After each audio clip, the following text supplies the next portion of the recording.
उत्तराखंड, देवभूमि, पहाड़ों, नदियों और मंदिरों की पावन भूमि।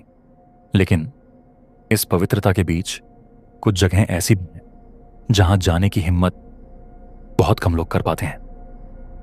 आज मैं तुम्हें एक ऐसे मंदिर की कहानी सुनाने जा रहा हूं जहां आधी रात के बाद कुछ ऐसा होता है जिसे देखने की हिम्मत आज तक किसी ने नहीं की।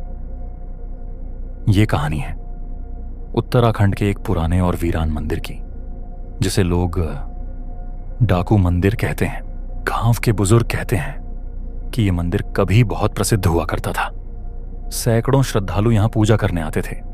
लेकिन फिर एक रात कुछ ऐसा हुआ जिससे पूरा मंदिर वीरान हो गया।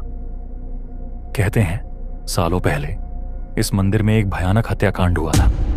कुछ डाकुओं ने आधी रात को मंदिर में घुसकर वहां के पुजारी को बेरहमी से मार डाला था। उस रात मंदिर की घंटियां अपने आप बजने लगीं। हवा अचानक तेज हो गई और मंदिर के अंदर से किसी की दर्द भरी चीखें गूंज उठीं। सुबह जब गांव वालों ने मंदिर का दरवाजा खोला तो उन्होंने जो देखा उसे देखकर उनके रोंगटे खड़े हो गए।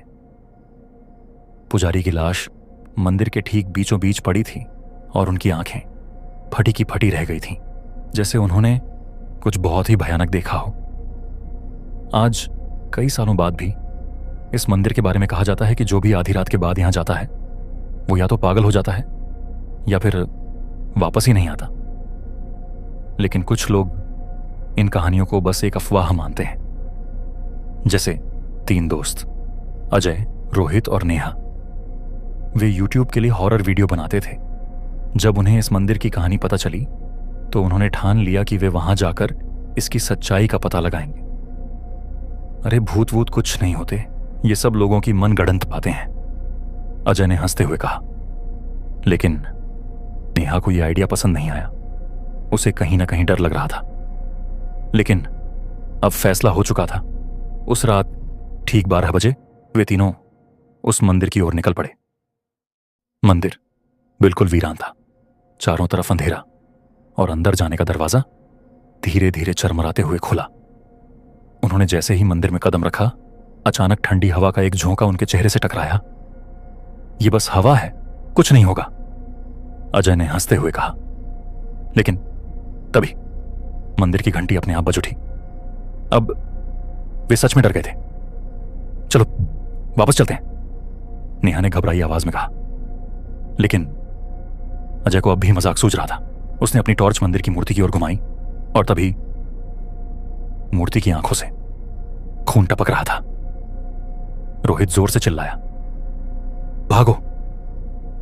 वे तीनों बाहर भागने लगे। लेकिन जैसे ही उन्होंने दरवाजा पार किया, अजय अचानक जमीन पर गिर पड़ा। उसका शरीर अकड़ने लगा और उसकी आंखें बिल्कुल सफेद हो गईं। उसके मुंह से एक अजीब सी आवाज निकल रही थी, जैसे कोई और उसके अंदर समा गया हो। रोहित और नेहा ने उसे उठाने की कोशिश की, लेकिन अजय की हालत और भी बिगड़ती जा रही थी। तभी मंदिर की घंटियां जोर जोर से बजने लगीं और अचानक अगली सुबह गांव वालों को मंदिर के बाहर अजय बेहोश पड़ा मिला। जब उसने होश में आने के बाद अपनी कहानी सुनाई तो कोई यकीन नहीं कर पाया। लेकिन एक बात तो तय थी, उस दिन के बाद अजय कभी भी पहले जैसा नहीं रहा। आज भी जो भी इस मंदिर में रात के समय जाता है उसे वहां अजीब अजीब परछाइयां दिखती हैं और कभी कभी आधी रात को मंदिर की घंटियां अपने आप बजने लगती हैं।